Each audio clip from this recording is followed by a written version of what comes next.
చిన్న చిన్న అంశాలే వివాదాలుగా మారుతాయి. ఆ వివాదాలు పతాక స్థాయికి చేరతాయి. అది ప్రపంచ యుద్ధాలకి దారితీస్తాయి. మొదటి ప్రపంచ యుద్ధం అట్లాగే దేశాల మధ్య చిన్న పొరపొచ్చాల కారణంగా ప్రారంభమై మొదటి ప్రపంచ యుద్ధమే జరిగింది. అప్పుడు యుద్ధం ముగిశాక అపార నష్టాన్ని గమనించిన దేశాలన్నీ కూర్చుని మనలో మనకి సమన్వయం కావాలి, ఒకరికొకరికి ఇగో క్లాష్ వచ్చినప్పుడు మన మధ్యన మధ్యవర్తిత్వం చేయాలంటూ ఒక సంస్థను పెట్టారు. దాని పేరు నానా జాతి సమితి.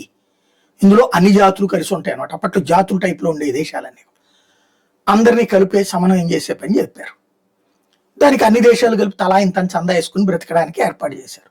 తీరా చూస్తే వాళ్ళు జీతాలు ఇస్తున్నారు కాబట్టి జీతగాళ్ల లాగానే పనిచేశారు.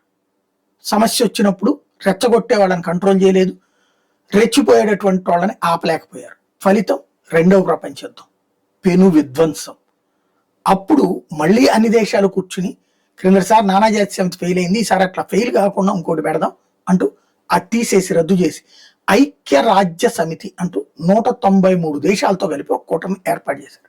ఈ ఐక్యరాజ్య సమితి శాంతి సామరస్య పరిరక్షణ కోసం ఉండాలి.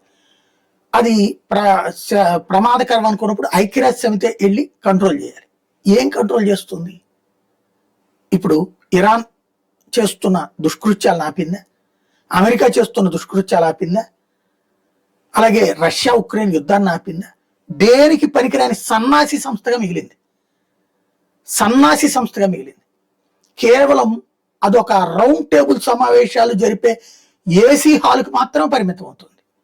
అలాగే అగ్రరాజ్యాల చేతిలో తాబేదారుగా మారుతుంది. రష్యా, చైనా, అమెరికా ఆడే జూదంలో ప్రపంచాన్ని పావుగా మార్చింది. ముందుకు వెళ్ళనివ్వకుండా వెనక్కి వెళ్ళనివ్వకుండా.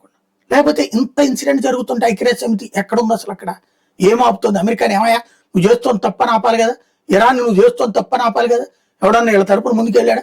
ఒక్కొక్కడు లక్షలు కాదు కోట్లలో జీతాలు తీసుకుంటాడు. ఎందుకు ఇంకా సంస్థ మూసేయడం బెటరు, పద్దాకాళ్ళకి డబ్బులు తగలేయడం బెటర్ ఏమో, దాచడం అనవసరమేమో.